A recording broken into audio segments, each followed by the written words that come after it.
uma palestra das quintas matemáticas, que já se tornou a menina dos olhos do departamento de matemática. Eu sou o professor Reinaldo Lima, do departamento de matemática, campus de Salvador, e hoje estou aqui no papel de mediador. Meus alunos não façam isso, mas eu trouxe uma peça aqui, porque tem muita coisa para falar. Então, deixa eu ver. Agradecer a professora Daniela Santa Inês pela colaboração que vai dar para a gente aí nos bastidores. E agradecer também ao departamento de matemática. Sem o departamento não existiria sem a administração do departamento, né, não existiria as quintas matemáticas.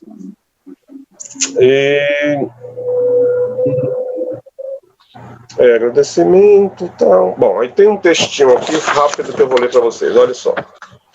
Durante o isolamento social provocado pela pandemia do coronavírus, o Departamento de Matemática do IFBA está promovendo os encontros denominados Quintas da Matemática, que estão sendo realizados em 5 rodadas, são 5 eventos. O primeiro foi no dia 14 de maio, o segundo no dia 21 de maio, depois dia 28 de maio, o quarto no dia 18 de junho, que foi o meu, e hoje, no dia 16 de julho, haverá o quinto e último dessa primeira rodada, né? Depois a gente vai discutir como é que a gente vai fazer para continuar. Sempre das 19 às 21 horas. Eu quero chamar a atenção também que nós temos, e agradecer a presença dos intérpretes, que vamos fazer a tradução para Libras, Adriana, Isael, Geise e Humberto. Tá? Muito obrigado pela presença de vocês. Durante a palestra, se surgir alguma dúvida, a professora Norma está falando, você não entendeu direito o que ela quis dizer, eu tenho uma pergunta, você faz essa pergunta no chat. E no final, a professora Daniela vai passar para minhas perguntas e eu vou ler para vocês e os professores palestrantes vão responder. Tá?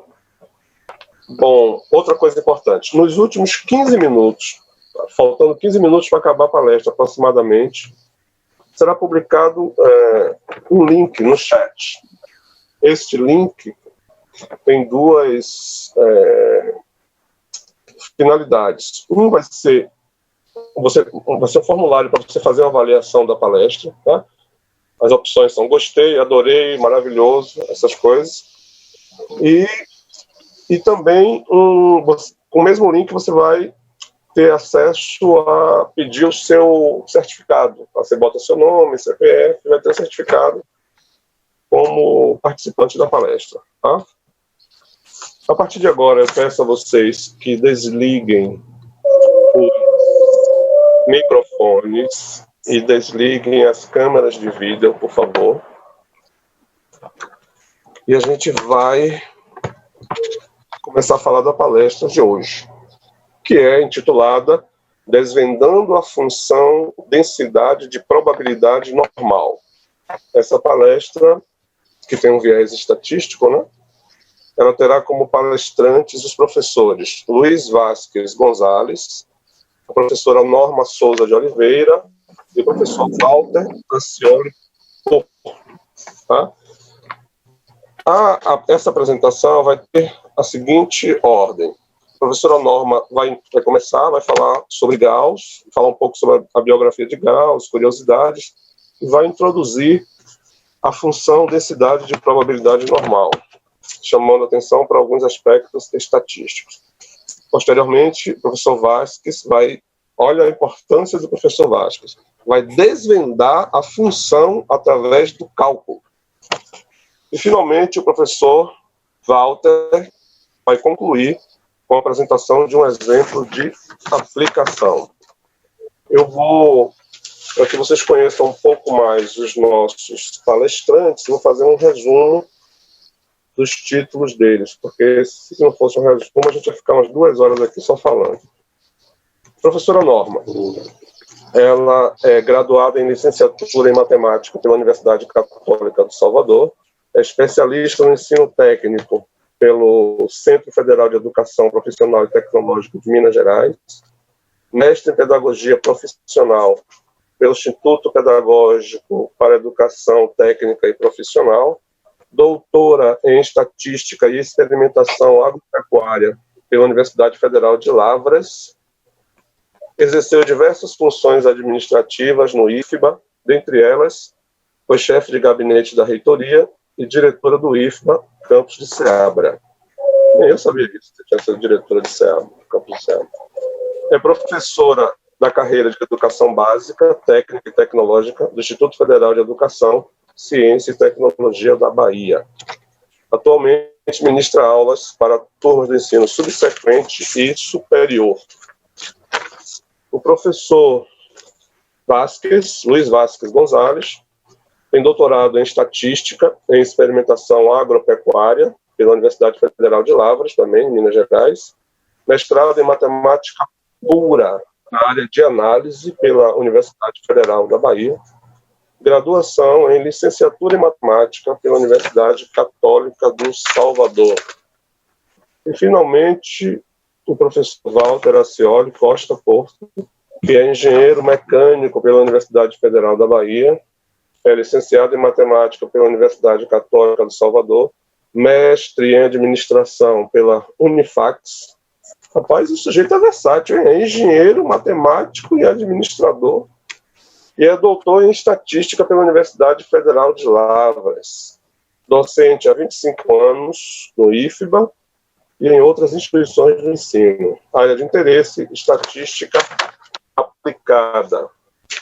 E agora eu quero convidar a professora queridíssima Norma para começar a nossa palestra. Professora Norma, boa noite. Boa noite, Rei. Tudo bom com vocês? Tudo tranquilo. Para começar, que você fez uma observação aí a respeito do meu currículo e do fato de eu ter sido diretora de Ceabra, em tempos de alterações de currículo na plataforma Lattes e pessoas aí, que nós vamos citar, que estão inserindo títulos que não são reais, eu quero dizer que esse é de verdade, todo mundo sabe, eu tenho testemunha e tenho os documentos que comprovem, não duvide. Viu?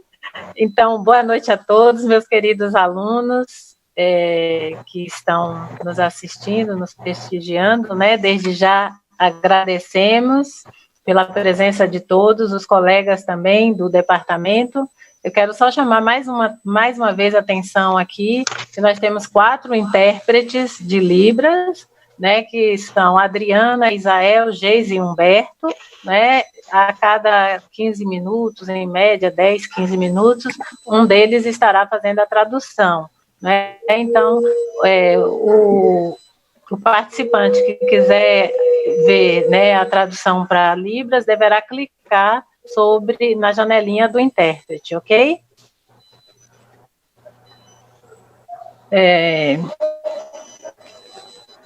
Começando os nossos trabalhos.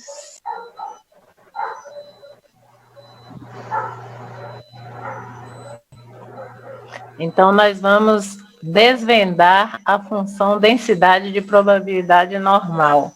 A princípio, eu vou falar um pouquinho sobre Gauss, né? Como já foi dito aí por Reinaldo, eu vou falar um pouquinho sobre Gauss com vocês, né?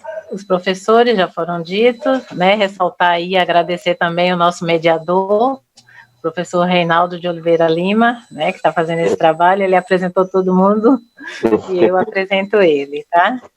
Então, Carl Friedrich Gauss, né? Esse matemático aí, cuja foto aparece aí, e que foi, curiosamente, né, cheio de curiosidades, essa foto consta, no nosso departamento, consta um quadro, né, dele, que eu não sei quem foi que pintou, né? Quem souber já é mais um mistério aí para desvendar.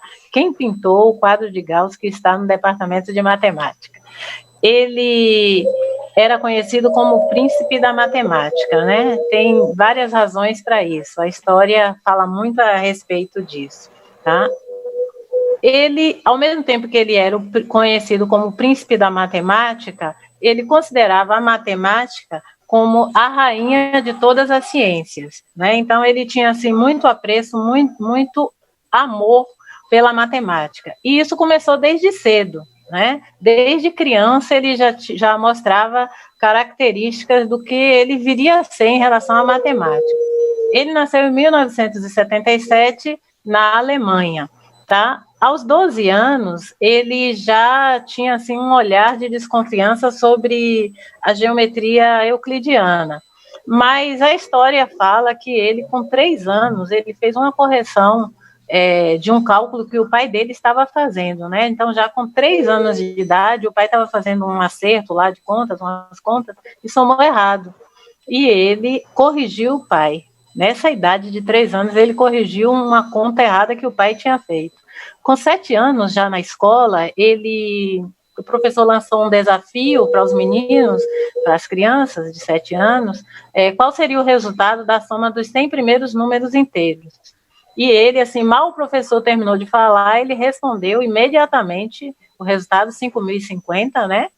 E por uma questão de lógica que ele fez, né, já usando o princípio das progressões aritméticas.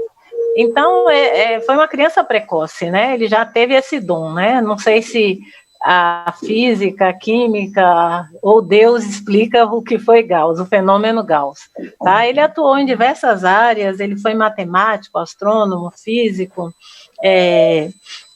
geometria diferencial, geodésia, geofísica, astronomia e na estatística, né? Ele contribuiu em várias áreas de atuação. Outra coisa importante sobre ele é que em 1796 ele começou a escrever o seu diário, seu famoso diário científico. Esse diário ele manteve oculto. Ele só foi descoberto pela ciência 43 anos depois que ele morreu. E tem algo interessante, mais outra coisa interessante sobre Gauss, é que tudo que ele fazia, tudo que ele demonstrava, ele mantinha em segredo. Ele só expunha isso para a comunidade científica quando ele tinha absoluta certeza de que não seria contestado. Então, se ele tivesse uma meia dúvida, ele não publicava. Então, no diário dele, encontrou-se muita coisa. Tem, salvo engano, 146, foram 146 demonstrações, estudos que ele estava fazendo e que não foram publicados, porque ele só publicava quando ele soubesse que aquilo ali era incontestável. Então, ele costumava dizer que uma catedral só é uma catedral depois que retira-se o último andaime. Então, era esse o pensamento dele, que qualquer construção só seria concluída quando estivesse totalmente, se tivesse um apêndicezinho, uma coisinha para ser feita, ele achava que aquilo ali não estava pronto ainda, né? Bom, outra curiosidade a respeito de Gauss é que até hoje a nota europeia de 10 marcos tem a imagem dele, né? Então ele foi reconhecido aí como um dos pilares da matemática, né? Ele, Newton, então são pessoas assim que deram uma grande contribuição para a matemática, tanto é que ele está na nota de 10 marcos. E eu fiz uma aproximação aí, eu trouxe a imagem da nota, você acha facilmente na internet, e se você olhar nessa aproximação na marca d'água, tem aí a curva do sino, que é essa que nós tanto vamos falar hoje. E se você olhar bem aqui no fundo, ó, não sei se vocês estão vendo, você tem a curva, tá? E aqui ao fundo você tem escrito a função densidade de probabilidade. Então está na nota de 10 marcos alemão, né? Daí a importância desse homem e do trabalho que ele fez para a matemática e para a humanidade. Bem, Gauss descobriu o método dos quadrados mínimos, né? E com a evolução disso, com os estudos, o aprofundamento, ele chegou até a lei de Gauss, e a lei que é chamada lei de Gauss hoje em dia, que é a lei da distribuição normal de erros e a sua curva em formato de sino. Aí eu transcrevi a função da densidade que nós vamos estudar e que o Vasquez vai desvendar e depois o nosso colega Walter vai aplicar, né? Então, é essa a contribuição de Gauss que nós vamos nos aprofundar no dia de hoje, tá? Para entender a distribuição normal, requer de nós alguns conhecimentos estatísticos que, infelizmente, a gente não vai poder se aprofundar nisso aí na aula de hoje, né? Nessa palestra de hoje, nessa palestra de hoje, tá? Mas nós vamos falar um pouquinho de variável aleatória, né? Que é chamada de x. Normalmente a gente chama de variável, a gente denomina a variável aleatória pela letra x maiúscula, por letras maiúsculas do nosso alfabeto. Então, a variável aleatória x tem distribuição normal com parâmetros, esses parâmetros influenciam na distribuição, μ, que é a chamada média, né, média populacional, já que nós estamos usando letras gregas, e sigma ao quadrado, que é a variância, sendo sigma o desvio padrão. E a função densidade de probabilidade é dada por essa lei aí, por essa fórmula que nós já tínhamos dito, com x variando de menos infinito a mais infinito. Pode ser mostrado que μ é o valor esperado, é a média da variável aleatória x, e essa média também varia de menos infinito a mais infinito. A variância, que é sigma ao quadrado, a variância de x, que vai dar o espalhamento ou não das variáveis, né? Sempre positiva a variância. E a notação que a gente usa é que a variável aleatória x tem distribuição normal com média μ e variância sigma ao quadrado, tá? A variável aleatória x. Bem, as propriedades dessa distribuição. A esperança de x é a média ou o valor esperado, a variância de x é sigma ao quadrado e, portanto, o desvio padrão da variável aleatória x é sigma, ou seja, a raiz quadrada aqui, né? Quando a função tende a zero, x tende a mais ou menos infinito, tá? A nossa média x é o ponto máximo da função densidade, tá? E nós temos aqui dois pontos de inflexão, que é μ menos a média menos o desvio padrão e a média mais o desvio padrão. São os pontos de inflexão da função. A curva normal é simétrica em torno da média μ. Então, nós temos mais ou menos, nós temos aqui o gráfico, que pode expressar assim, genericamente a curva sino, né?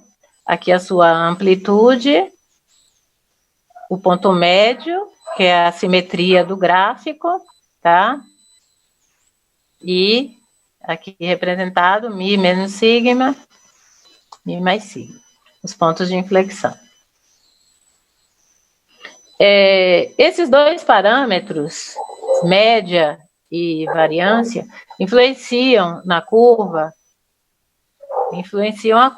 Nesse primeiro exemplo, eu tenho aqui curvas normais com mesma variância e médias diferentes. Então, é como se fosse uma translação, apenas se desloca o eixo de simetria. Então, a distribuição normal, com média μ1, supondo aqui μ1 menor do que μ2, então, houve um deslocamento ou translação.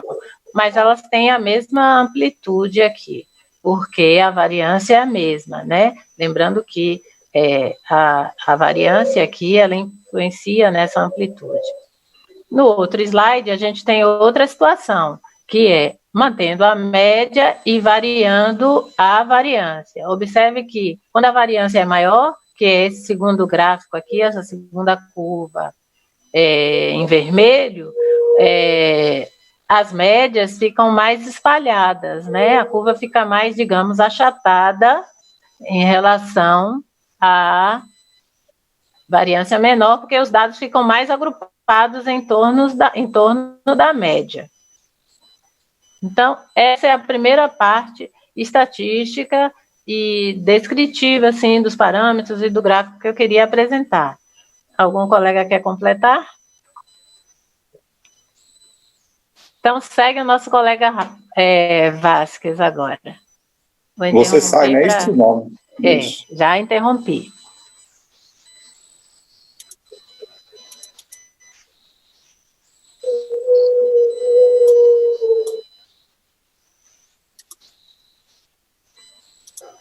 Poxa. Não sei o que aconteceu agora aqui, meu Deus. Tá tudo certo, só falta você clicar na tacinha. Clica na tacinha, Vasquez. Tá aparecendo? Tá. Mas apareceu agora? Agora tá foi ótimo. isso. Tá ótimo. Então, pessoal, boa noite a todos. O que eu gostaria de fazer nessa apresentação é uma explanação que nos leve a um melhor entendimento dessa função densidade e probabilidade normal. Essa função de densidade, ela merece um certo destaque, porque ela serve para modular alguns problemas que os dados estão agrupados centralmente em torno da média. E quando eu me afasto da média, eu tenho uma menor quantidade de dados. E esses problemas aparecem muito na natureza. Então, essa função ela merece um certo destaque. Eu vou pegar um experimento real, que é uma placa de dardos, e eu vou lançar dardos nela, né? Fazer esse procedimento. O meu alvo é o centro dessa placa. E o meu objetivo é atender maior quantidade de dados aqui, que aqui é o meu alvo.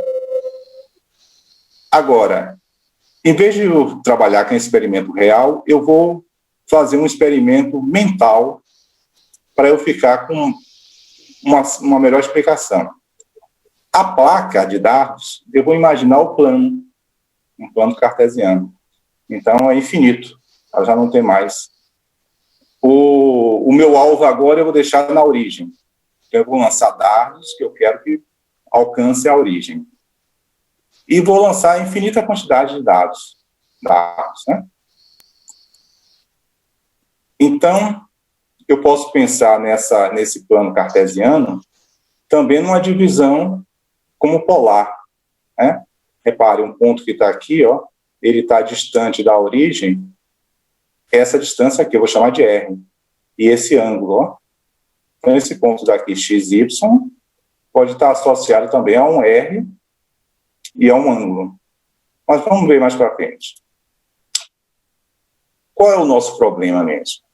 Então, aqui está a minha placa, que eu estou no plano finito, e o meu problema é, limitando uma área deste plano, agora eu vou utilizar a palavra plano, limitando uma área desse plano, qual a probabilidade de eu encontrar dados nela? Então, vamos pensar nesse fenômeno, o que é que está acontecendo? Se eu pegar essa área e aumentar muito, a probabilidade aumenta. Por exemplo, se eu pegar a área e tomar todo o plano, é 100%. Se eu diminuir bastante, a probabilidade diminui, né? Então, essa área tem influência. O tamanho dela influencia nessa minha escolha da probabilidade, esse número que eu vou escolher para ver essa probabilidade. Uma outra coisa também que eu posso observar é o seguinte: se eu escolher uma área muito afastada do meu alvo, a tendência é não achar dados, né? Vai diminuindo, a probabilidade e a tendência é zerar. Então, a distância dessa área que eu escolher, a origem, que é onde tem uma maior concentração de dados, ó, pelo menos esse é o esperado, já que eu estou centralizando para que isso aconteça, estou fazendo para que isso aconteça. Então, essa distância da área à origem também vai influenciar na minha probabilidade. Então, eu tenho dois fatores aqui. Note o seguinte, ó, eu só estou preocupado com essa distância daqui e com a área. Se eu percorrer essa área nesse círculo aqui que tem o mesmo R, ó, a probabilidade vai permanecer a mesma. Eu vou considerar isso. É como se o plano estivesse girando e eu lançando dados. Tá? Então, note o seguinte. Bom, isso aqui vai oferecer alguma coisa para a probabilidade. E a área também.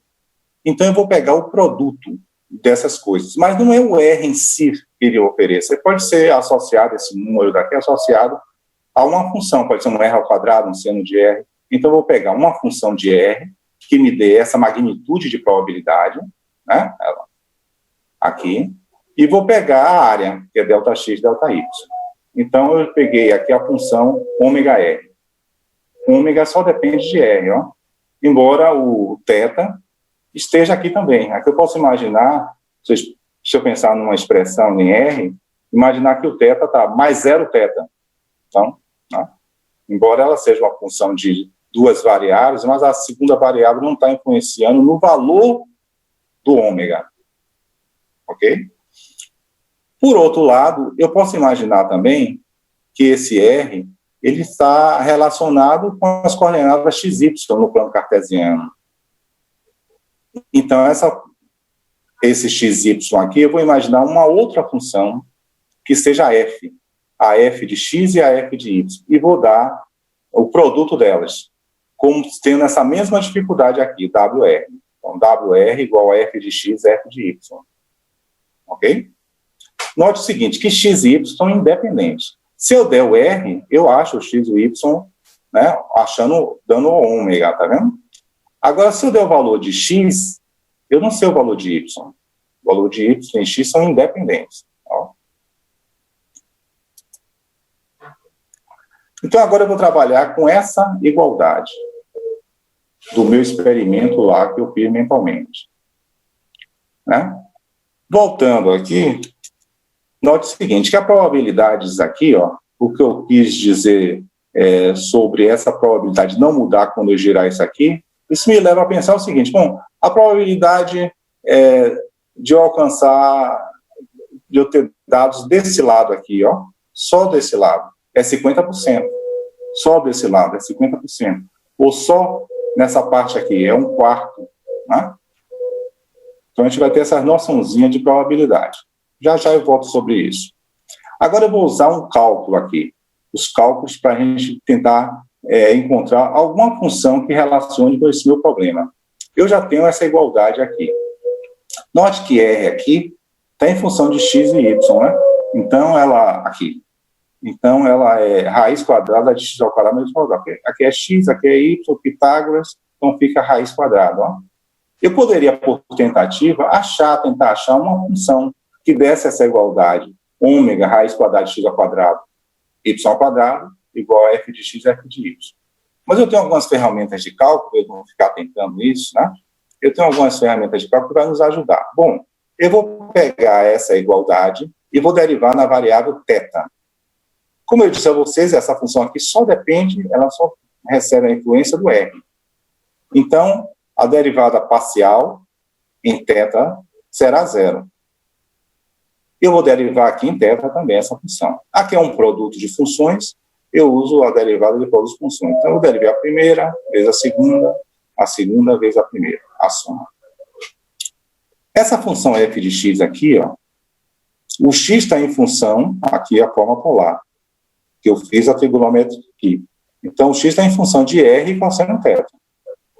A função f de x o x está em função de r em função de θ. Então, como é que eu vou derivar aqui parcialmente? Eu vou derivar parcialmente em x e multiplicar pela derivada parcial de x em θ. Vezes o f de y. Aqui é a mesma coisa. O seno, ele está relacionado com r θ, né? Está em função de r θ. Então, eu derivo em função de y em função de y e y em função de θ. Aqui eu já mudei a notação, porque essa função daqui de y é uma função que só tem uma variável que é y. Então, derivar parcialmente em y, derivar a própria função em y. Então, eu já mudei para nos facilitar aqui, ó. Repare, aqui eu calculei 0, aqui eu disse, vamos derivar f de x em função de x, e vamos derivar x, ó, aqui é o x, que é o r cosseno θ, em função de θ. Só estou copiando lá, reescrevendo. E aqui é o y, r seno de θ. Isso aqui, como eu escrevi dessa maneira, Para facilitar, vou escrever em uma outra notação aqui, que é a mesma coisa. Derive f', derive f em função de x. A derivada aqui, parcial, é derivar cosseno, então é menos r seno. Coisas diretas, né? F de y, f', derivar seno é cosseno, fx. Agora, se a gente observar, ó, r seno é y. Então, eu vou ter menos y. Copiei, menos y, isso aqui é y. Fy, r cosseno é x. Então, eu coloquei x, f de x. Agora, eu tenho essa equação aqui diferencial para resolver. Bom, esse primeiro termo aqui é negativo aqui, eu coloquei no segundo termo, troquei o sinal aqui. E agora eu vou, para facilitar a minha resolução, eu vou colocar todas essas expressões em x no primeiro termo. Então, f' de x, x, f de x.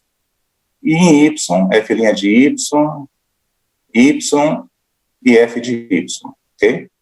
Agora, note bem, ó, eu disse a vocês o seguinte, x e y são independentes. Uma vez eu dando valor para x, eu não consigo encontrar y. Então, aqui tem uma sutileza, porque quando eu acho essa igualdade, essa expressão aqui só está em x. Se eu der um valor para x aqui, né, encontrar um valor, calculo isso aqui e encontro um valor. Se eu for encontrar um valor para y, eu já acho uma relação.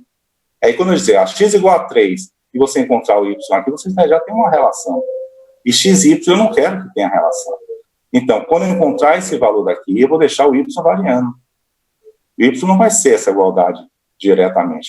Vou calcular um valor para y. Não. Qualquer valor de y aqui eu vou colocar e vai dar essa constante. Então, essa expressão toda aqui é igual a uma constante. Como essa é igual a uma constante, a de cá é igual a uma constante. Então, essa igualdade daqui, sempre quando acontece isso, ocorre nessa situação. Isso é igual a uma constante. É bem sutil isso, para se pensar, né? Agora, porque o x é independente do y. Então, é igual a uma constante. Só fiz copiar e igualar uma constante. Vou igualar isso à constante, né? Peguei essa parte do x, igualei a constante. Vou arrumar para resolver essa equação diferencial, finalmente, né? Arrumei aqui, coloquei x vezes c, e integrei, né, de um lado e do outro. Essa integral daqui é uma integral que a gente olha em tabela, não tem problema nenhum, ln de f de x, a derivada da isso aqui, né? E a integral dessa também não me parece ser difícil. Mas uma constante que eu tenho arbitrada. Então, aqui é uma função, ou uma equação logarítmica, a base é, então, eu fiz aqui pela própria definição, f de x é igual a e elevado a todo isso aqui que virou potência. Aqui eu desmembrei, então aqui é uma constante, e elevado a b, igual a a, maior que zero. Vou deixar isso aqui. Então, em vez de escrever dessa maneira, como eu coloquei a, eu já escrevi dessa maneira, f de x é igual a cx ao quadrado mais 2, ou sobre 2. Repare, eu já tenho uma estrutura, ó, da f que eu queria, tá vendo? Agora vamos ver alguns pontos aqui. Essa função daqui, o a é maior do que zero.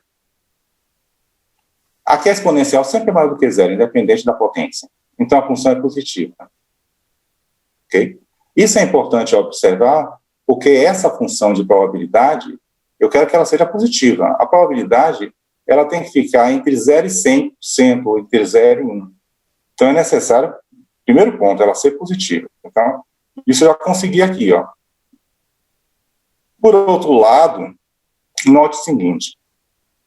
Lá no meu fenômeno, quando eu me afasto da origem, que é onde eu tenho maior quantidade de dados, ó, x indo para infinito, o que deve acontecer? Eu devo ter uma probabilidade indo para zero, né? Vou me afastando, indo para zero.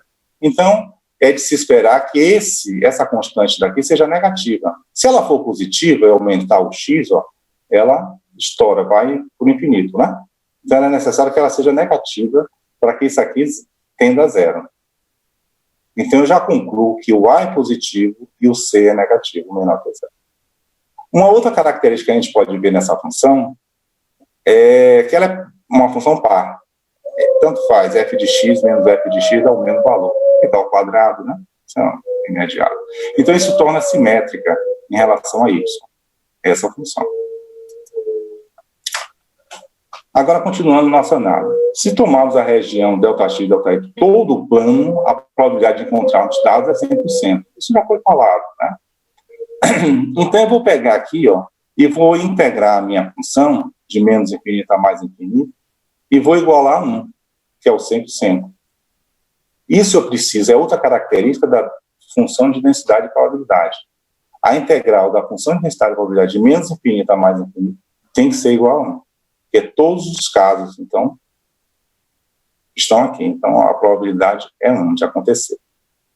A minha função é essa, que é essa que eu já tinha encontrado anteriormente, eu substituí, estou igualando a 1. Esse A é constante, eu tirei da integral. Então, eu fiquei com essa integral daqui. Essa integral daqui não é uma integral tão simples de resolver, porque eu não tenho uma forma elementar dela, eu não tenho uma tabela para ir lá consultar, ou uma forma de encontrar elementar essa função. Então, eu vou resolver da seguinte forma. Eu vou reescrever ela com outra variável. Era x e eu estou escrevendo com y. Então, eu acho também 1 sobre a, o mesmo valor. Se eu montar uma integral inteirada aqui, né, eu encontro esse produto dos resultados aqui, 1 sobre a ao quadrado. Isso é fácil de notar, porque ó, se eu integrar isso aqui fica 1 sobre a, esse é o resultado. Tanto faz em x ou em y, 1 sobre a. 1 sobre a é constante, é retirado dessa integral. Essa integral daqui também é 1 sobre a, então 1 sobre a vezes 1 sobre a é 1 ao quadrado. Então essa estrutura é bem simples de a gente aceitar. Essa passagem daqui para aqui que já é mais complicada. Porque eu estou usando aqui o teorema de Fubini.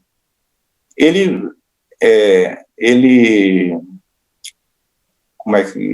afirma que eu tendo essa integral, essas integrais inteiradas aqui, é igual, o valor delas é igual à integral dupla. Então, é claro que tem algumas limitações, mas ele está dentro das limitações, ele está bem comportado. Então, resolver essa integral inteirada é a mesma coisa de resolver essa integral dupla aqui. Geralmente, a gente tem a integral dupla e vai para a integral inteirada, tá? Para resolver. Aqui eu estou fazendo ao contrário. Vamos ver. Então, eu juntei aqui na integral dupla, ficou cx ao quadrado, y ao quadrado. Agora, isso aqui eu vou chamar de r ao quadrado. Ó, eu vou fazer uma mudança de coordenadas para polar. Então, lá tinha x ao quadrado mais y ao quadrado, fica r ao quadrado. Fiz essa mudança. Quando eu faço essa mudança, eu tenho que me preocupar com os limites de integração aqui. Lá eu tinha todo o plano, né, de menos infinito a mais infinito, menos infinito a mais infinito. Então, ó, de menos infinito a mais infinito vai pegar todo o plano. Então, para que pegue também todo o plano nas coordenadas polares, o R vai variar de 0 a mais infinito. Esse é o meu R, ó, variando de 0 a mais infinito. E aí eu vou fazer esse R girar em torno do plano para que ele pegue todo o plano. Eu giro, então, θ de 0 a 2π. Aí eu abranjo todo o limite de integração. Uma outra coisa aqui que a gente tem que ter cuidado quando fazer a mudança de variáveis eu tenho que fazer uma correção nos diferenciais aqui. Como eu faço lá na integral ordinária, aqui também eu preciso fazer. Então, para fazer essa correção, ó, esse R apareceu. Ó. Eu utilizo a matriz jacobiana. Essa matriz jacobiana é a parcial da minha função aqui de mudança de variável, a parcial em x, nas variáveis que eu quero, então parcial de x em r, parcial de x em y, e a outra em y, que está em função de r e θ, então derivar y em função de r em função de θ. O determinante desse jacobiano aqui, eu vou colocar aqui. Seria o módulo. Como o meu r aqui, eu já admito que ele é positivo, eu não me preocupei em colocar um módulo aqui. Isso também é uma teoria lá do cálculo. Esse 1 ao quadrado foi o que a gente já viu lá, deu esse resultado. Então, agora a gente ficou com essa integral dupla para resolver. Aqui, ó, eu vou resolver como se fosse inteirada. Vou resolver essa expressão daqui e depois resolvo o que sobrar. Para resolver isso aqui já não ficou tão difícil, ó, que agora eu tenho esse R aqui, né? Então eu chamei mi de R ao quadrado, derivei, fiz uma substituição, né? R quando vai para infinito, mi vai para infinito, continua a mesma investigação, né? Porque está em mi. Então, onde tinha R ao quadrado eu coloquei mi, e dr é dmi sobre 2. RDR, né? Ó, RDR. Então, dmi sobre 2. Só fiz as substituições. Cai em outro integral. Vou integrar agora essa daqui. Eu vou me preocupar com ela. Né? Vou me preocupar com ela. Esse meio daqui é uma constante, eu posso já retirar. Nem pensar nele agora. Então, eu peguei essa integral, que está inteirada, é uma integral dupla, eu estou fazendo como inteirada, pelo teorema de Fubini, e vou pegar ela e vou integrar ela aqui. Então, a integral dela não me parece ser difícil, né? Diretamente na tabela eu já vejo esse resultado. Né? Derivar isso, eu vejo que a derivada disso aqui se anula com isso aqui, né? Vai para lá. Então, eu já fiz direto aqui. Só que a integral imprópria, eu estou colocando B indo para mais infinito. Eu estou substituindo 0B nas minhas limites de integrações aqui. Então, coloquei B e coloquei o 0. Pela fórmula menos, né? Agora eu tenho que tomar cuidado aqui. Quando eu colocar infinito aqui, o C já foi admitido, ele tem que ser menor que 0. Então, isso aqui vai para 0. Não é difícil, né, de perceber isso. Então, aqui vai ficar menos, aqui 0, né? Então, vai ficar E elevado a 1 menos 1. Então, vai ficar 2C menos 1 vezes menos 1 é igual a menos 2C. O que é isso? É essa integral daqui. Ó, é essa daqui. O que sobrou? O meio que eu falei a vocês, vou tirar da integral. O meio, ainda tem essa integral de 0 a 2π. A integral de dentro eu já fiz, tá? De mi, que é menos 2 sobre C, só fiz copiar o resultado. Dθ.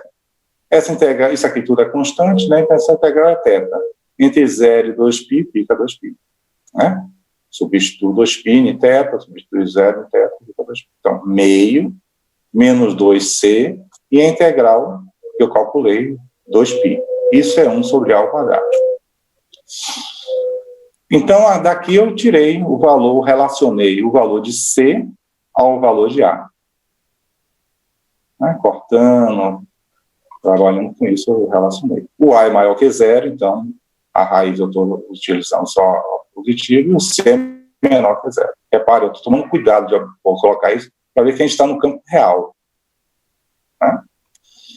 Ou também eu posso tirar C em função de A ao quadrado. Aqui. Isso é positivo, realmente, o C é negativo. Eu tenho que ficar observando isso é importante.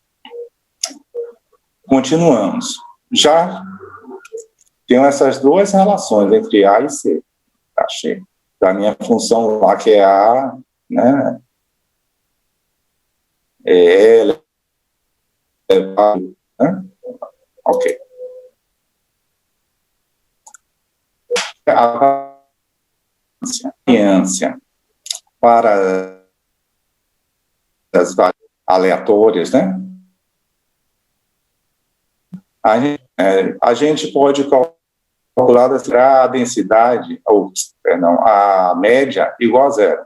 Então, por que é que eu fiz isso, a média igual a 0? Depois eu faço uma correçãozinha. Eu fiz a média igual a 0 porque a variância, ela é calculada, esse termo, menos essa média aqui, que é integral de menos infinito a mais infinito, x vezes f de x, tudo ao quadrado. Daria muitos problemas para a gente resolver aqui. Então, primeiramente, eu vou dizer, bom, para mim igual a 0, como é que vai acontecer? Então, a variância eu estou colocando aqui como sigma ao quadrado, essa notação, e isso é a variância. Né? Também a teoria lá de estatística. Estou precisando dela, está aqui. Como a minha função é essa daqui, ó, eu coloquei ela aqui. É essa a função que eu tenho. Então, eu só tenho essa função. Apenas eu achei uma relação entre A e C anteriormente. O A é constante, eu tirei da integral. E minha preocupação é resolver essa integral daqui. Depois eu volto para essa igualdade. A integral aqui eu já fui por partes. Ó, eu chamei o de x, e o restante dv eu chamei de x, o restante. A derivada é isso, a integral disso aqui não é algo difícil, é simples de resolver, né?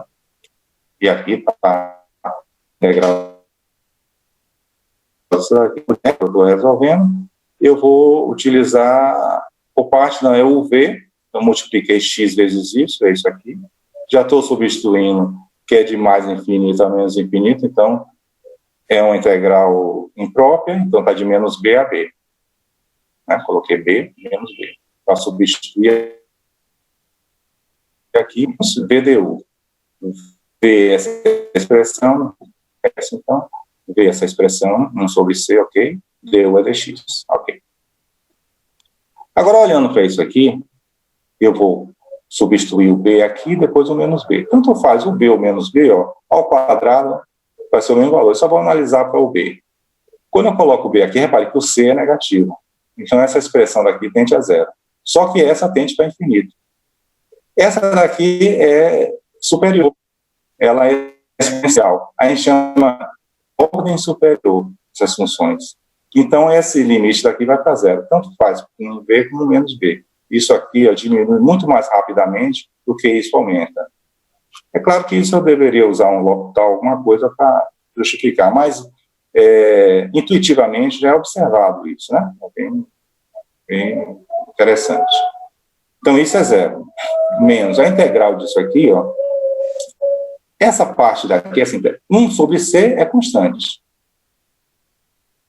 Dessa expressão daqui, eu já estabeleci que é 1 sobre a.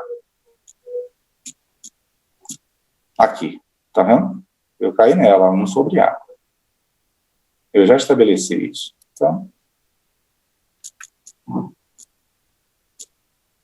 Então isso aqui é 1 sobre a. Então vai ficar 0 menos 1c, 1 sobre a. Ó, essa integral que eu estou usando, 0 menos 1ac, né? Então, essa diferença menos 1ac. Ok. Vamos voltar à nossa expressão primitiva. Então, a variância aqui igual a A vezes a integral que eu estava resolvendo. Então, A menos 1AC. E a integral que eu estava resolvendo, então eu multiplico aqui, vai ficar menos 1 sobre C. É igual a variância. Então, C é menos 1, variância ao quadrado. Ok? Como A é igual a menos C sobre 2π, eu encontro o A aqui. Então, o A e o C. Tá vendo? Encontrei ela aqui, ó. Aqui era o A e aqui era o C. C vezes, né? Aqui é o C. Deixa eu voltar para ficar mais explícito. Cadê o C? Menos lambda, ou sigma, ao quadrado. Quando eu coloco menos um sigma ao quadrado aqui, ó, eu posso escrever juntamente, ó, x ao quadrado, sigma ao quadrado. E ficou menos meio. Então, aqui já está bem perto da nossa função de distribuição, né? Essa daqui, essa função de distribuição normal, ela tem média que a gente estabeleceu zero. Por isso que a gente usou aquela forma de variância. Para uma média diferente de zero, eu faço uma translação. Então, fiz uma translação aqui, coloquei menos x, e finalmente encontrei a função de densidade e probabilidade, ó, relacionada com o meu experimento mental. Agora vamos estudar mais essa função aqui, para a gente se familiarizar mais com ela, sobre tudo isso que eu fiz. A gente vai fazer o processo inverso, fazer rapidamente, e a gente agora já está mais claro. Eu disse a vocês que essa função tem que ser positiva, com E. Ela realmente é positiva porque essa expressão toda aqui é positiva e essa também é. Né? É positiva, né? E a integral dela, entre menos infinito a mais infinito, tem que ser 1. Então vamos integrar. Eu peguei a de menos infinito, peguei a expressão toda, vou integrar. Isso aqui é uma constante, eu retirei da integral, só que com essa integral daqui. Essa integral daqui eu estou chamando de I. A minha expressão vai ficar a integral f de x, né? igual a constante vezes I. E é isso aqui, essa integral. Então, vamos calcular essa integral, que é o I, tá? Não?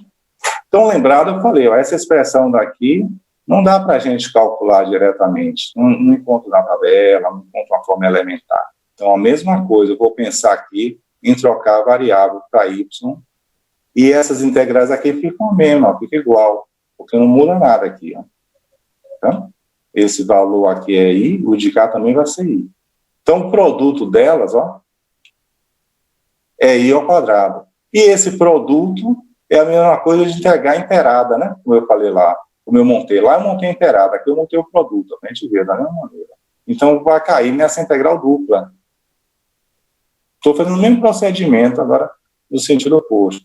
Então, aqui vai ser i ao quadrado, e essa integral dupla é que eu vou resolver agora. Bom, vou fazer uma substituição aqui, as expressões que tinham aqui, tá vendo? X menos mi sobre sigma, e y menos mi sobre sigma, eu estou chamando de mn. Então, ficou n ao quadrado, m ao quadrado. Não é difícil de perceber que as extensões aqui da limite de integração ficam a mesma. Se x vai para infinito, o n vai para infinito. Se x vai para menos infinito, o n vai para menos infinito, e vai. Continua isso a mesma coisa. Uma outra coisa que a gente possa observar é o dx. Se eu derivar isso aqui, fica dx sobre sigma, ou seja, dx é igual a sigma dn. Então, no dx eu coloquei sigma dn. No y, sigma dn. Sigma, sigma, sigma ao quadrado.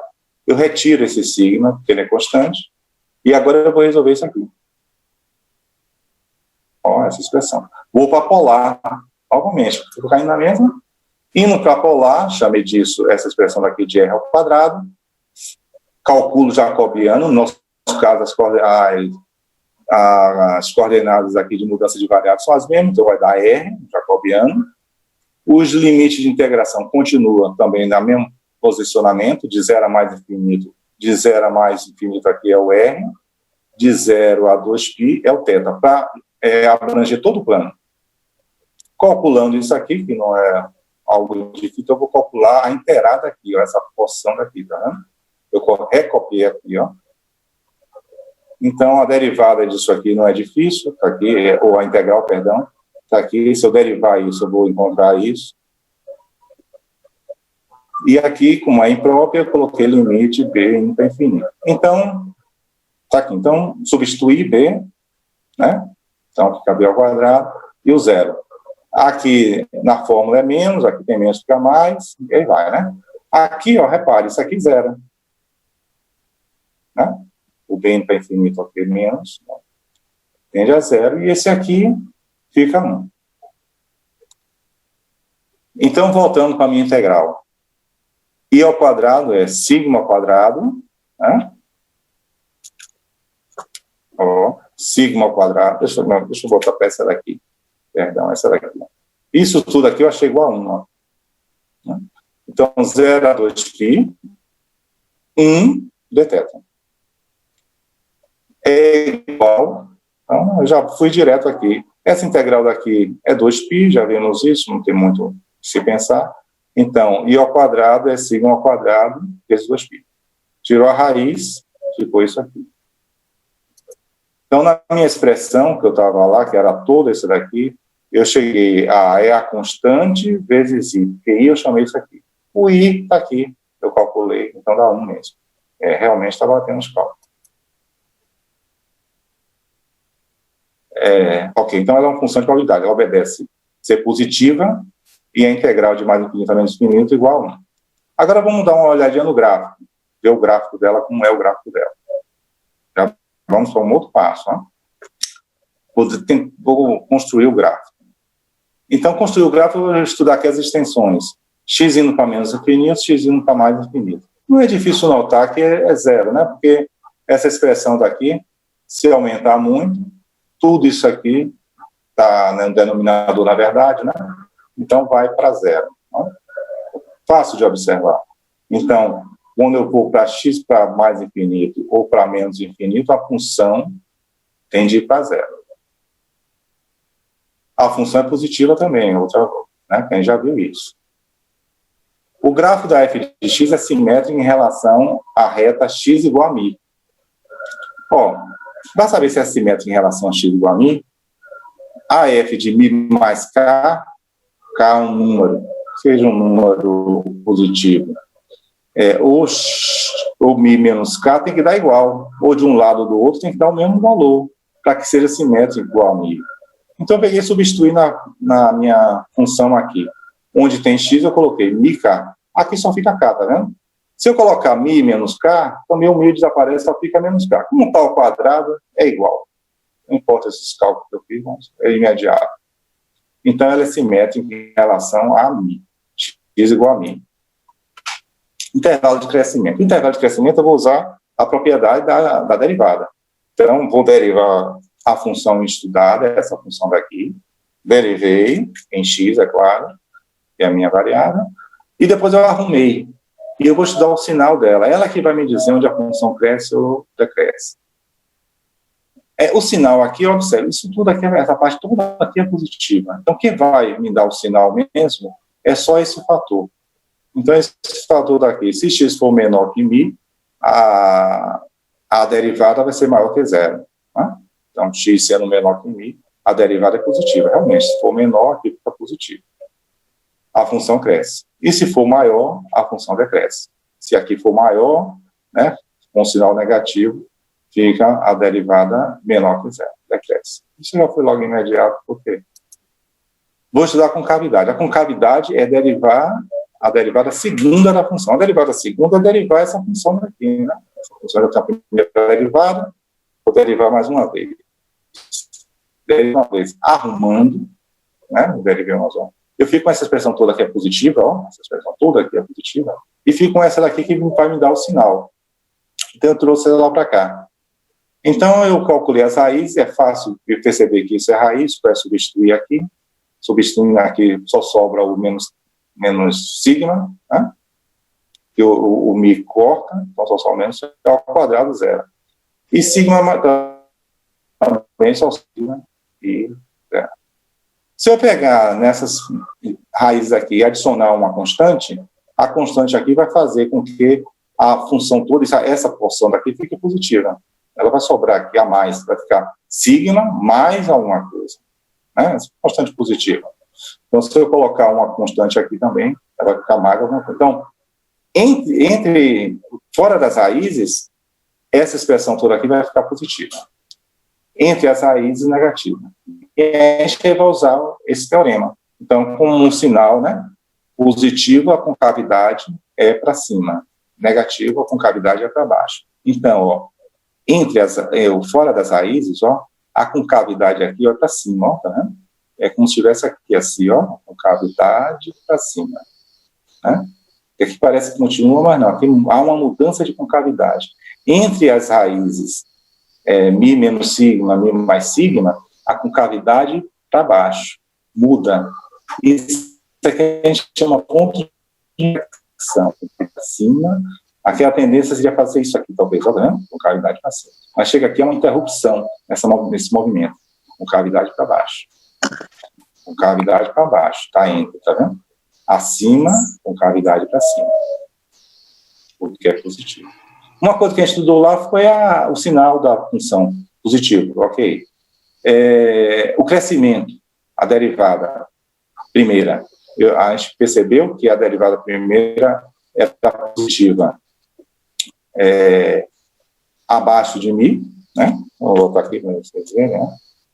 Tá vendo? Abaixo de μ, cresce. É o que eu estou usando aqui, ó. Então, a função é crescente abaixo de μ e é decrescente após μ, acima de μ. Uma outra coisa que a gente viu é que quando o x vai para infinitas extensões, né, a função ela tende a zero, ó. Vai tangenciando, né, o eixo x aqui, ó. Nunca chega lá. O que mais aqui? Houve também aqui, ó, que eu percebi que esse x igual a y fazia com que a minha curva ficasse simétrica. Então, esses desenhos aqui são simétricos, tá? em relação a x igual a y. E aqui da minha função. Ok? Pronto, é só isso aqui. Termino aqui com minha expressão. Ok? Agora é Walter. Pronto, isso. Vou sair Quando daqui. você finalizar o compartilhamento aí, Vasco? Deixa eu ver como é que eu vou sair daqui agora. Norminha, eu acho que Norminha pode fazer isso. Ah, pronto, foi. Já foi? Pronto. Já foi. Pronto, deixa eu... Vamos lá, então, aqui agora. Bom, deixa eu conseguir... Pronto, um minutinho só.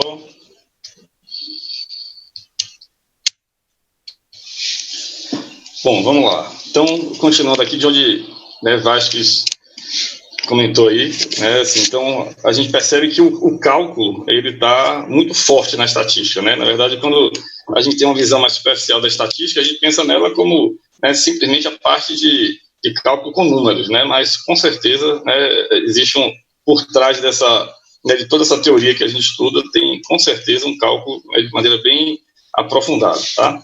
Então, a ideia, né, depois dessa apresentação de Vasquez aí, de Norminha, né, Vasquez trazendo exatamente mostrando esse longo caminho até a gente chegar nessa função, né, que é a função densidade e probabilidade na distribuição normal. Eu queria justamente fazer uma aplicação, né? Só que antes eu preciso fazer algumas considerações, tá? Primeiro que lembrando que, como o Vasquez comentou, a área que a gente tem sob a curva, né, justamente da função densidade e probabilidade, essa área ela vale 1, que é exatamente o 100% da probabilidade total. Então, quando se deseja calcular a probabilidade de uma variável aleatória, né, assumir um valor pertencente ao intervalo entre x1 e x2 aqui, por exemplo, essa área que está sob a curva, limitada por esses dois valores, né, no caso, essas duas extremidades aqui, x1 e x2, é essa área que vai nos dar exatamente a probabilidade da variável aleatória, né, x, essa variável x aqui, ela assumir um valor pertencente a esse intervalo, tá? Eu até vi no chat alguém comentando em relação ao x maiúsculo e x minúsculo. Normalmente a convenção que a gente usa o x maiúsculo representa a variável em si, tá? E o x minúsculo representa um valor que essa variável assume. Então, é como se a variável x ela está assumindo valores entre x1 e x2. Bom, e quando a gente fala de área sob uma curva, ninguém melhor do que a integral para fazer exatamente essa determinação, para fazer esse cálculo. Então, a área vai ser calculada dessa forma, né? Ou seja, essa integral que Vasquez usou, né, essa integração aqui, para poder conseguir chegar na fórmula que, né, na verdade, esse é o caminho meio que de volta, né, o caminho contrário para conseguir chegar nessa fórmula. Bom, então, assim, vemos que essa área, ela depende de dois parâmetros, que são exatamente a média, tá, e o desvio padrão, que definem a posição e exatamente a abertura dessa curva, tá? Bom, então, essa área é igual a essa integral. Só que o que acontece é que essa integração aqui, você não tem uma solução analítica para ela, né, que você consiga, usando aqueles métodos que a gente conhece, exatamente o método por substituição, ou distribuição ou por partes, a gente não tem uma solução analítica. E aí a saída é exatamente usar métodos numéricos, né, que dão uma aproximação, mas isso não é um grande problema, porque são aproximações, né, muito boas dessa área que você tem sob a curva. Só que o que acontece é que, na prática, quando se vai trabalhar com distribuição normal, você fazer esse procedimento, tá, a cada contexto, a cada conjunto de dados que vai apresentar uma média diferente e um desvio padrão também diferente, isso termina se tornando inviável, né? E aí foi que exatamente que se pensou nessa ideia da mudança de variável, né, em que você vai substituir uma variável x por uma variável padronizada, que é a variável, né, que a gente usa normalmente, a variável z, né, a letra z. E essa variável z é exatamente essa expressão x menos a média sobre o desvio, que não por acaso é exatamente essa variável que aparece aqui no expoente da função exponencial, tá? E aí, quando nós temos essa alteração, o que a gente faz, né? Qual é o grande objetivo? É você conseguir adequar, né, no caso, a variável que era x para uma variável z. Mas qual é a grande vantagem disso? Aí, quando se faz essa mudança de variável, nós tínhamos inicialmente aqui essa curva, que é uma curva da variável x, tá? E essa curva, essa área que nós temos aqui sobre a curva, por exemplo, aqui de x1 a x2, né? Como eu comentei no gráfico anterior. Essa área que nós temos aqui é que vai dar a probabilidade da variável x estar, né, nesse intervalo entre x1 e x2. Só que essa variável x é uma variável que tem média μ e variância sigma quadrado, né? Ou seja, o desvio padrão que é o sigma. E aí, quando você faz essa mudança de variável, percebam que é como se a gente tivesse agora a gente tem uma outra função, né? Obviamente, né, uma relação muito direta com a anterior, mas com certeza isso aqui agora é uma outra função. E qual é a grande vantagem dessa troca? É que a gente, como o nome já diz, é uma variável padronizada, ou seja, a gente consegue padronizar qualquer distribuição normal, tá? Com qualquer média e qualquer desvio padrão, nós conseguimos padronizá-la para uma distribuição normal, né? Chamada distribuição normal padronizada agora, em que a média vai ser sempre 0 e o desvio padrão vai ser sempre 1, tá? Então, calcular a probabilidade da variável x estar entre x1 e x2 é exatamente a mesma coisa, ou seja, vai dar o mesmo resultado de você calcular a probabilidade da variável z estar entre esses valores z1 e z2 correspondentes ao x1 e x2, respectivamente, que nós tivemos, tá? Por que eu estou chamando a atenção disso? Porque na hora que a gente vai aplicar toda essa teoria, a gente precisa entender, né, o que está por trás disso. Ou seja, não adianta a gente olhar a tabela sem a gente saber de onde é que vem tudo isso, tá? Então, a probabilidade que a gente está querendo calcular, eu só fiz repetir aqui a integral para poder a gente visualizar ela melhor. Ao fazer a substituição, em vez de você ter agora, no caso, uma integral com a variável x, a gente está integrando agora para a variável z. E é claro que a gente tem que fazer os devidos ajustes, né? Então, fazendo essa troca, observe que o sigma ele vai exatamente aparecer aqui, porque na hora que você fizer, né, o dz, ele vai ser exatamente 1 sobre o sigma, né, dx. Então, você já substitui aqui e você vai ter exatamente essa integral aqui. E aí, os limites de integração agora são de z1 a z2. E a função, observem que a gente consegue trabalhar com ela de forma muito mais enxuta e muito mais fácil, né, algebricamente de ser trabalhada. Porque você fica exatamente agora com e elevado a menos 1/2 do z ao quadrado, que é exatamente o z que nós tivemos aqui em cima, que nós substituímos aqui embaixo agora. E aí, na hora que você tem essa integral, como eu disse, agora a gente pode trabalhar com ela de maneira padronizada, ou seja, essa distribuição aqui agora, nós conseguimos, através de uma tabela, tá? Onde nós calculamos um valor de z, né? O z calculado exatamente em função do x que você está querendo trabalhar. Lembre que a tabela, né, existe mais de um formato para essa tabela, mas o que geralmente se trabalha na tabela é exatamente com valores já diretos de probabilidade, agora que necessariamente tem que incluir a média.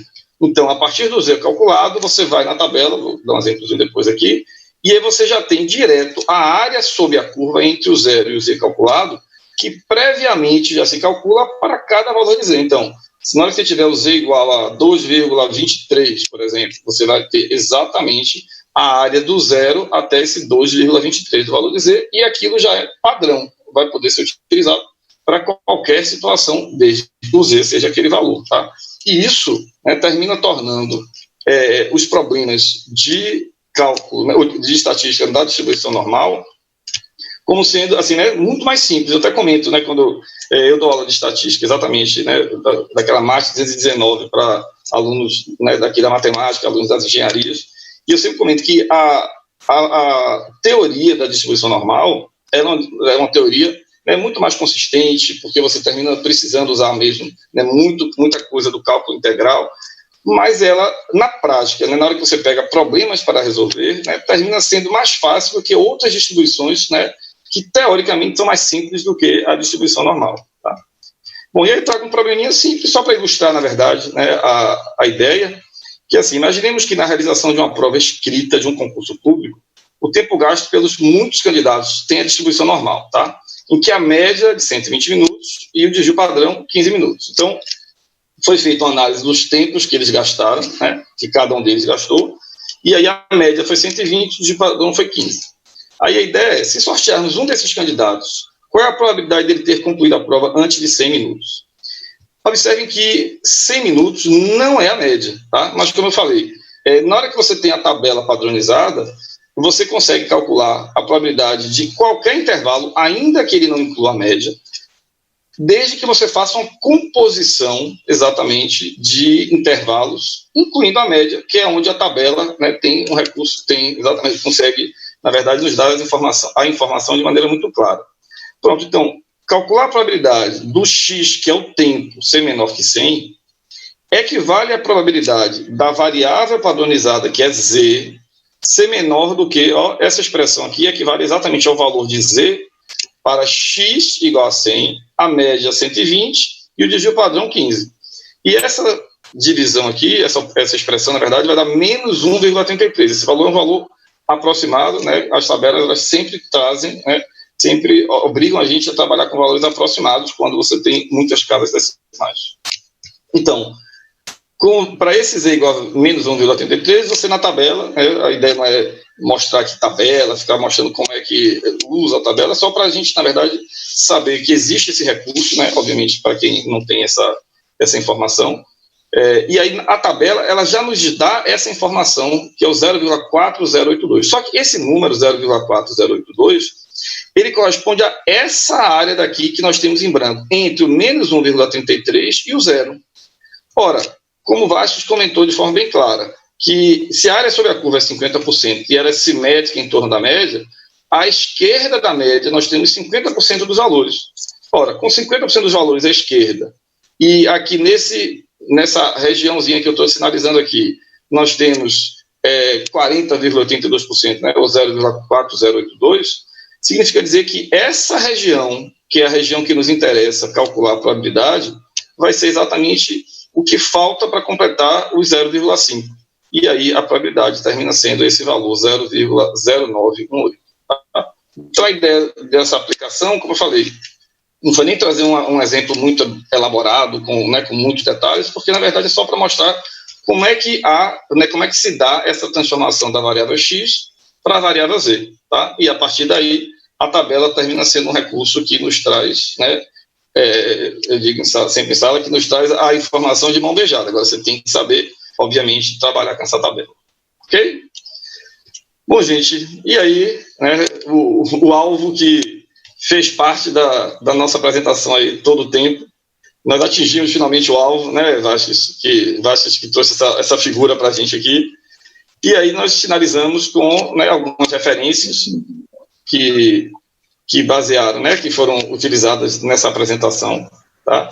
E aí finalizo agradecendo, né, a vocês, né, é claro que a gente vai abrir ainda para, né, algumas dúvidas possíveis, né, sim, considerações que vocês possam fazer, e é isso, né? Alguma complementação, colegas aí que vocês queiram fazer, Norminha e Vasques? Não, eu acho que está bem explícito aí, né? Esperar os participantes, né? Vamos ver. Nós temos dúvidas aqui. Agora, eu só queria dizer uma coisa. Foi um show, né? Um show completo. Por isso que as quintas matemáticas fazem tanto sucesso, né? Porque palestras desse nível que a gente apresenta tem que fazer sucesso mesmo. Eu achei curioso que a demonstração que o professor Vasques fez, ele usou cálculo 1, onde tem limite, derivada, concavidade. Usou cálculo 2, integrais, teorema de Fubini. Usou cálculo 3, equações diferenciais. Mas antes disso, ele botou aquele alvozinho lá com os dardinhos vermelho e verde para enganar os meninos. Não havia um monte de dardinho ali, vai ser fácil. Mas foi maravilhoso. E a gente tem uma pergunta aqui para o professor Vasques, do Rafael Júnior, que é a seguinte. Olá, professor Vasques. Não consegui entender por que no início o senhor considerou ômega R igual a f de x vezes f de y. No início da demonstração, né, você considerou ômega R igual a f de x vezes f de y. ele gostaria que você explicasse por quê. Vou compartilhar aqui. Isso. É o lugar, né? Está falando... É no comecinho. Para ela? É aqui. Isso. É aqui. Isso. Estão vendo isso aqui, né? Aí. Agora. Não é Aí, esse? isso aí. Isso, é essa mesmo. Causa da área. Então, é Rafael, né? O nome? Isso, Rafael Araújo. Então, Rafael, repare bem, ó. Eu estou relacionando aqui a minha probabilidade de encontrar dados nessa área. Júnior, não Rafael Araújo, desculpa. Como? É Rafael Júnior, eu falei Rafael Araújo, desculpa. Rafael Júnior. Então, a minha probabilidade de eu encontrar dados nesta área depende do tamanho da área, né, da própria área em si, né, que é o tamanho da superfície, e o distanciamento que tem aqui da origem, porque na origem aqui eu espero que seja maior concentração de dados. Então, o SR daqui tem influência na minha probabilidade. Qual vai ser a influência dele? Ômega R. Então, se ômega R tem influência, né, o próprio R aqui tem influência, o X e o Y, que corresponde ao R, X e Y corresponde ao R, tá vendo? X e Y corresponde ao R. Ele tem influência também, o X e o Y. Essas variáveis são independentes, X e Y. Se eu der o valor de X, o valor de Y é independente. Então, eu imaginei uma função, que é a f de X, com um produto de f de Y, que desse o mesmo valor de ômega R. Eu imaginei essa função daqui, tá vendo? Por isso que eu imaginei ela. Eu estou relacionando R, que é ômega R, com a função f de X vezes f de Y. A área aqui permanece a mesma. Deveria ter a área aqui, né, que é ΔX, ΔY, ΔX, ΔY. Aqui tem, né? Então eu cortei ΔX com ΔY. Não sei se isso esclarece. Eu apenas admiti essa igualdade, que essa função, ômega R, está relacionada com o produto da função f de X e f de Y. Ok? E X e Y sendo independentes. Tá? Note o seguinte, ó, essa probabilidade, inclusive a que Walter trabalhou lá, achando a probabilidade entre dois valores, se a gente pedisse lá, naquele problema, a probabilidade quando, eu acho que era o tempo, né? Quando o tempo for 100 minutos, acho que era 100 minutos, quando o tempo for igual a 100 minutos, qual a probabilidade dos alunos em 100 minutos seria zero? Por quê? Porque o número de dados lá é infinito. A minha variável aqui é uma variável contínua. Então, se eu tiver num ponto aqui, se eu pegar um ponto aqui, e querer a probabilidade nesse ponto, a probabilidade é zero. Porque a região toda tem infinitas quantidades de valores. Então, a minha probabilidade fica zero. Eu preciso de uma área para limitar qual a probabilidade de encontrar dados na área. Não um ponto só. Um ponto só eu não conseguiria encontrar. Encontraria a probabilidade zero. Eu não sei se eu estou me fazendo claro. Veja aí. Isso aqui foi determinado mesmo na minha explanação, né? Eu impus isso. Eu impus que ômega R, que R aqui, ó, é raiz de x ao quadrado de y ao quadrado. Eu estou atrás de uma função que me dê essa igualdade. Né? O Rafael respondeu, ele disse que compreendeu, sim. Entendeu e agradeceu aos grandes mestres Walter, Norma e Vasquez. Agora, tem mais uma pergunta aqui, dá tempo de responder? Dá tempo. Uma pergunta do Romenil. Ele pergunta o seguinte: como saber se um experimento como esse do tiro ao alvo tem uma distribuição normal? Ou seja, quando é que realmente podemos usar essa função? Ok. Vamos para o gráfico. Vamos lá, Norma, você está... Quer que eu compartilhe? Sim. Eu posso compartilhar aqui, eu posso pegar aqui mesmo. Peguei a minha. Entrou a minha aí? Sim. Só falta você clicar na tacinha. Isso, agora a minha aqui, não é isso? Ok.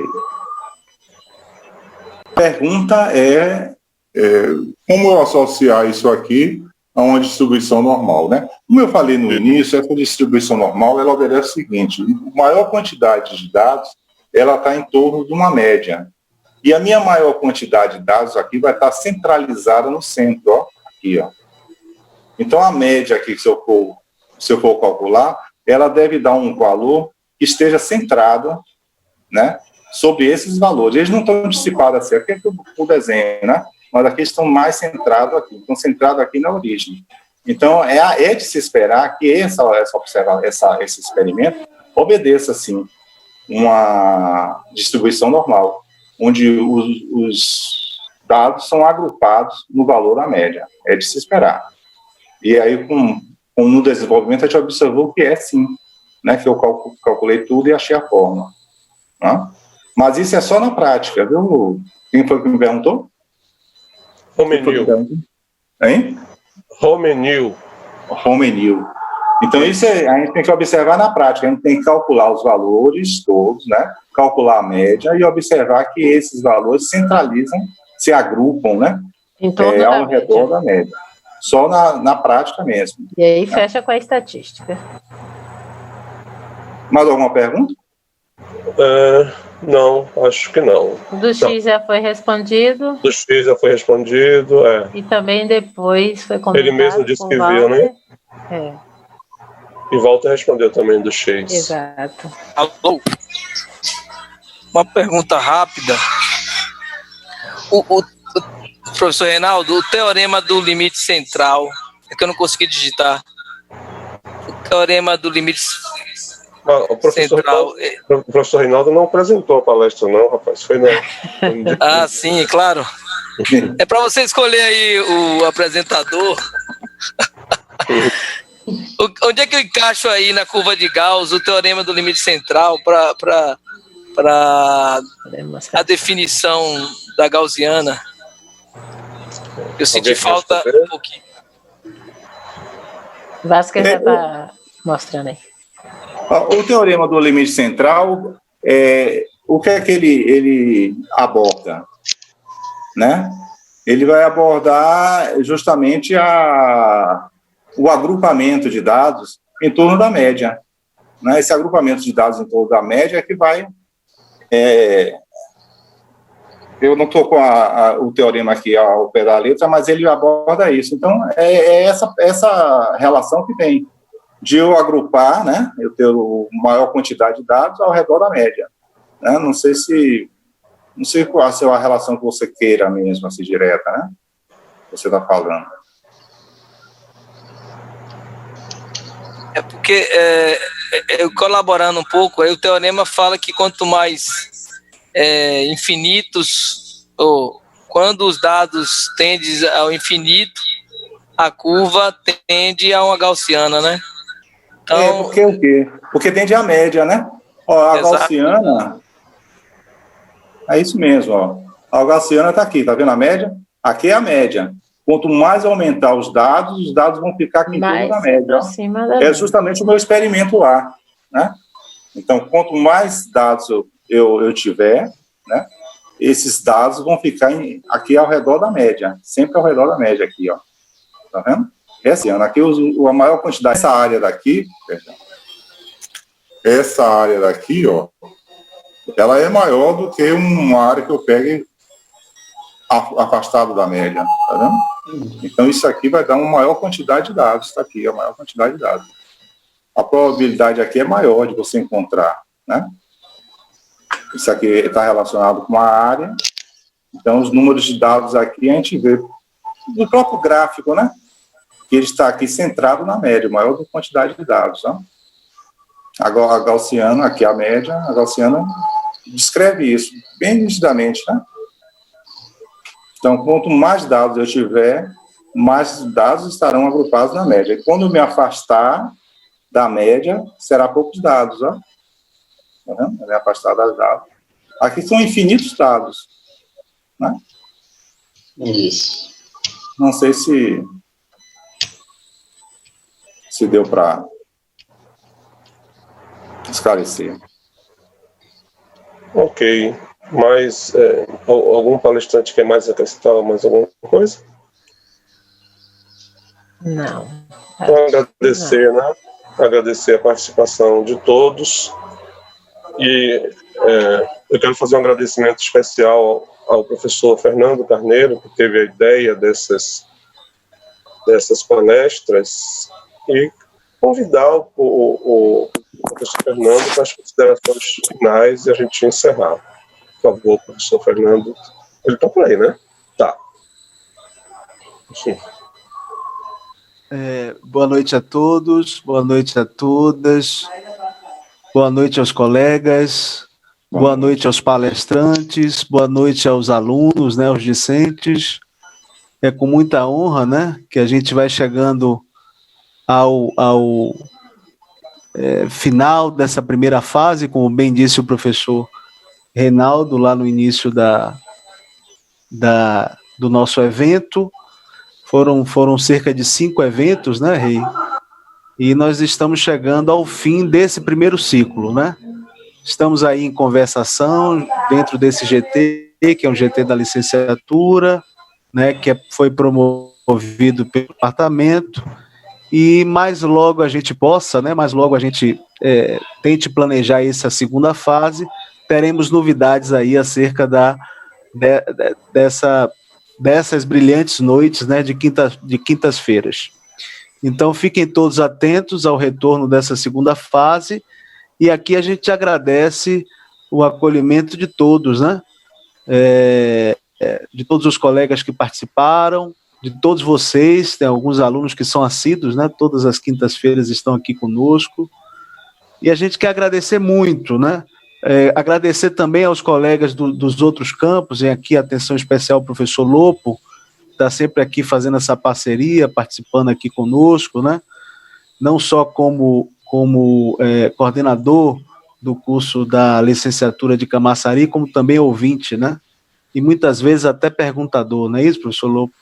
Estamos aqui para isso, tá certo? Enfim, agradecendo a professora Norma, né, pela assistência, né, não só assistência didática, pedagógica, como também a parte mais tecnológica, que tem nos assessorado bastante, inclusive emprestado a plataforma do Zoom para a gente aqui. Agradecer ao professor Walter, né, pelas brilhantes contribuições, ao professor Reinaldo, ao professor Luiz Vasques, à professora Daniela, tomara que eu não esqueça de ninguém, ao professor Felipe, não é isso? Ao professor Disseu Melo, ao professor Acélio, já falei, né? Acho que eu não esqueço de ninguém, que somos esse grupo que pensamos, que idealizamos essa ideia, que é uma ideia original, né, do núcleo docente estruturante lá da licenciatura. Mas essa ideia só rodou porque esse GT existiu. Então, diante disso, foi um prazer incomensurável, né, estar aqui com vocês, participando disso, e eu espero que a gente continue, né, eu rogo plenamente que a gente continue, quem sabe, já no mês seguinte, né, em agosto, a retornar a esses seminários, né, seja mais internamente com os professores da casa, aos quais aqui a gente já convida de antemão a participar, ou seja, com dados até externos, para que possam abrilhantar as nossas noites. Bom, diante disso, da minha parte é isso. Um abraço para quem é de abraço, um beijo para quem é de beijo, e deixo agora o professor Reinaldo para finalizar aí. Obrigado a todos. Ok. Tem mais 2 avisos. Um é que a professora Daniela está me lembrando que o link já está disponível no chat, o link para você obter o certificado. Você participou da e o link vai fazer para que vocês façam também a avaliação da palestra, tá? E vamos pedir a todo mundo aí para ligar a câmera para a gente fazer uma foto. Isso que eu ia falar agora. Quem tiver interesse, a gente que não gosta, liga a câmera para tirar foto. Mas Nurimar não está aí hoje, né? Nurimar não. Isso. Como diz o pessoal do Ceará, olha o jegue para você rir. Aí todo mundo ri e tira foto. Larissa, vai na foto.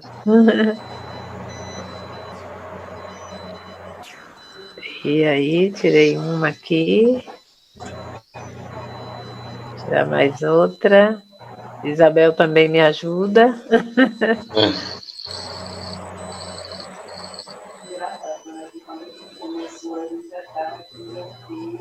Quem puder, tira aí também, tá? De minha parte.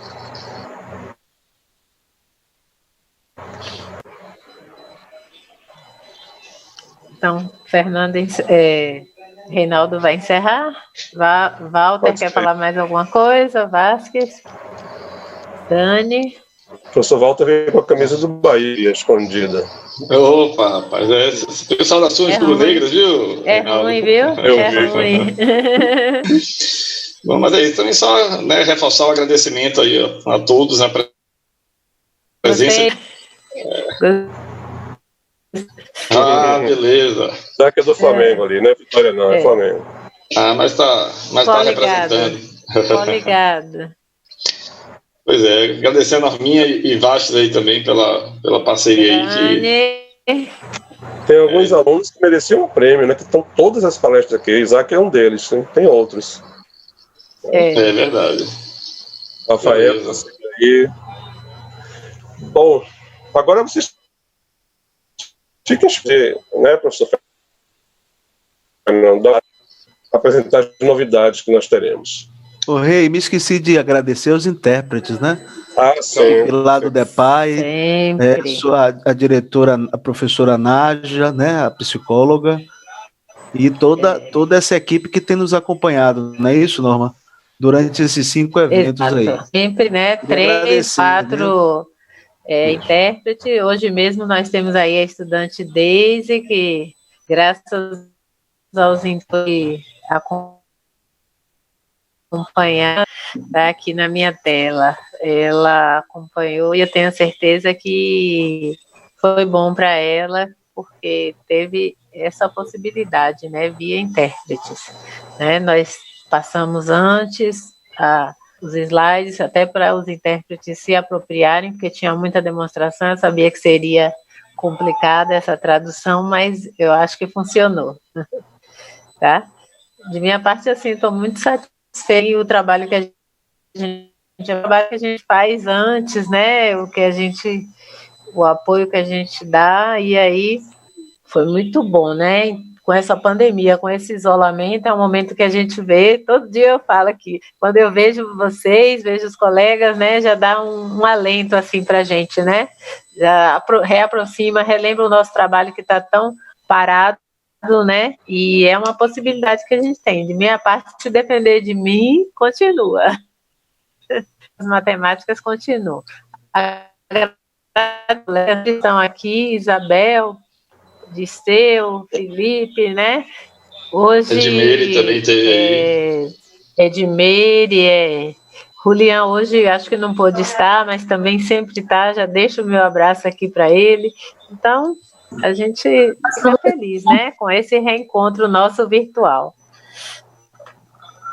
Oi, Meire. Meire apareceu ali. Para você. Tá bom. Meire está falando, mas está cortando, Meire. Seu microfone está desativado.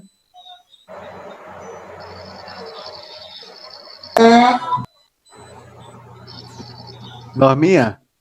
Oi? Excepcionalmente hoje, se a gente pudesse abrir a palavra para algum estudante, né, que é o último dia, eu pensei se quiser falar também, eu acho que... Está aberta. Algum discente que queira falar, que queira render alguma informação para a gente. Está aberto. Isaac não quer representar essa galera? Tá tímido. Apesar de você estar de vermelho e preto, eu acho que você é uma boa representação, esquecendo um pouco as cores. Rafa, sorriso. Por que vocês estão tímidos assim? Tem Ritinha, tem Thaís também. Tem Ritinha, tem Thaís, Tem Rose, tem Débora, tem Milena. Quem tem quer Larissa, falar? que está sem câmera, mas tem microfone. Tem Pedro, que é egresso. Ali não é tímido. Isaac também não é tímido. Claro que não. Me respeita que eu sou tímido. Aonde? Eu sou tímido. Ah, tá. Então você ficou tímido aqui, na plataforma Zoom. Foi a quarentena, efeito quarentena, cara. Dói demais esse negócio. A quarentena tá doendo, Tá, pô, ficar sem estudar. Eu não consigo estudar, cara. Eu não consigo estudar, preciso de motivação. Motivação são os meus professores e meus amigos, cara. Agora eu não consigo real. Você vai pegar essa apresentação e vai desvendar ela, vai revisar, porque tem muita coisa ali, viu? Aí, tem muita coisa por trás. Não é pouco, não.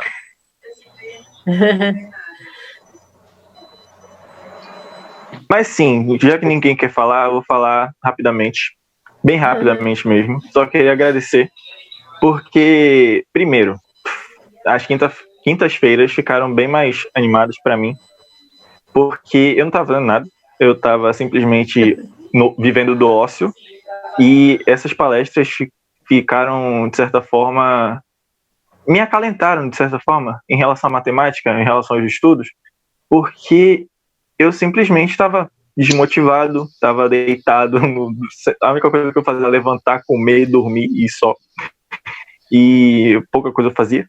Aí, a partir do momento que vocês começaram a iniciar as quintas-feiras matemáticas, eu fiquei mais motivado, mesmo que minimamente, mesmo que de uma maneira mais, tipo, ia ser 2 horas estudando, só quinta-feira, mas me deu um estalo, sabe?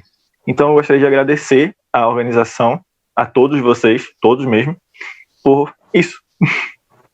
E é isso. Que bonito, Isaac. Valeu, Obrigado, Isaac. Obrigada, de minha parte também eu fico assim, com esse sentimento, porque, né, nós temos uma vida profissional, a gente tem um contato diário e a pandemia, esse isolamento provoca isso na gente, né? Então, eu já falei isso outras vezes, sempre que a gente vê os estudantes, sejam nossos ou não, né? Porque a gente está sempre se vendo lá naquele ambiente. Então, é um momento que a gente revê, que a gente para pensar na nossa profissão, em tudo que a gente faz, que a gente já estudou e que a gente estuda para fazer. Então, realmente, as quintas matemáticas mexem com a gente, né? E trazem toda essa lembrança de volta. É muito bom mesmo. Eu me preparo para ela, eu me arrumo, minha filha diz, minha mãe, você vai sair? Eu, não, vou para a reunião aqui.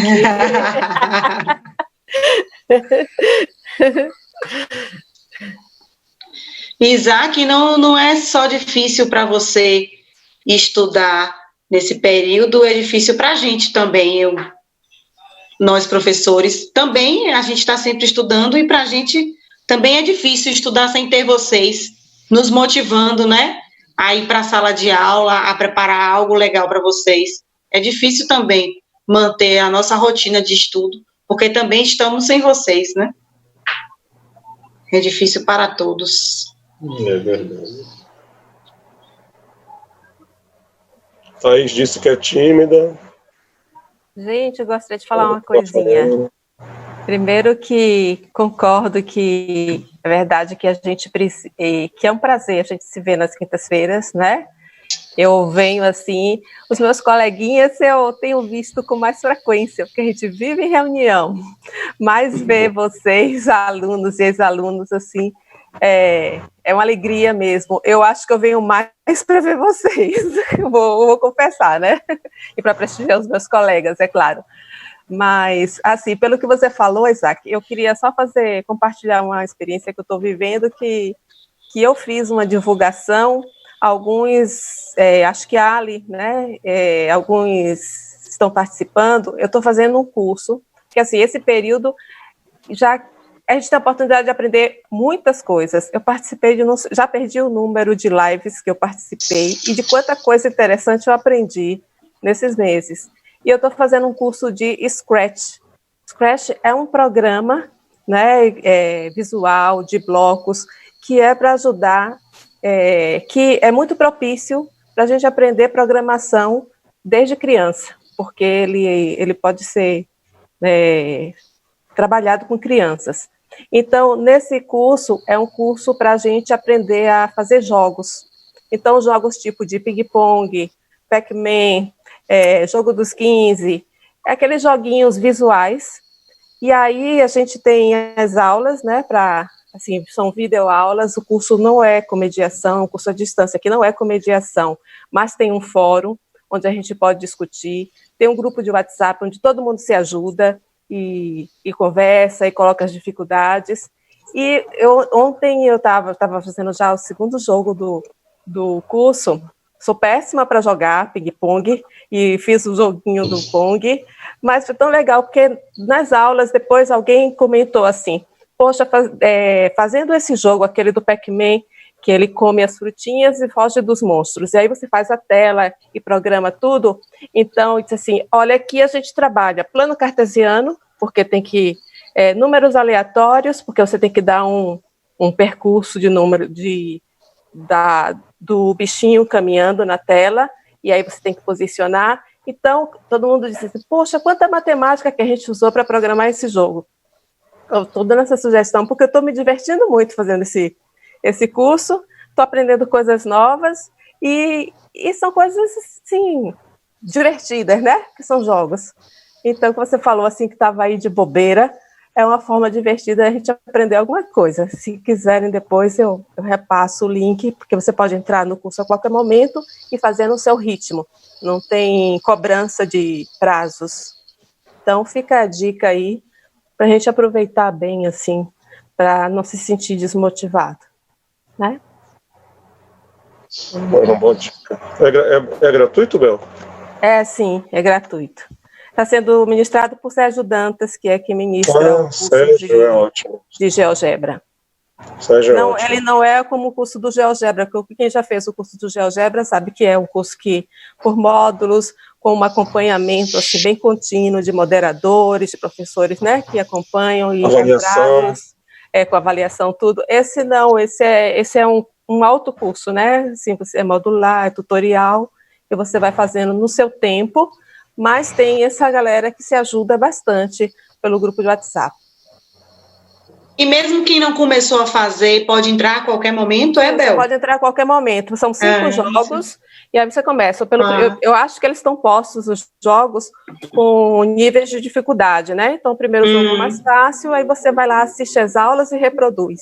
E aí eles sempre colocam um desafio para você fazer algo diferente, ou fazer algo semelhante, mas que não está ensinado.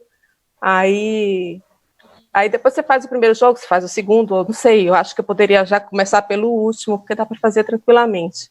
Mas é bem legal a gente aprender a como programar, porque é o mesmo que você está programando com bloquinhos que, de certa forma, ajudam e facilitam, aquela lógica da programação é a mesma lógica que depois você vai precisar, quando você quiser escrever em uma outra linguagem, né? Então, do condicional, da repetição, né?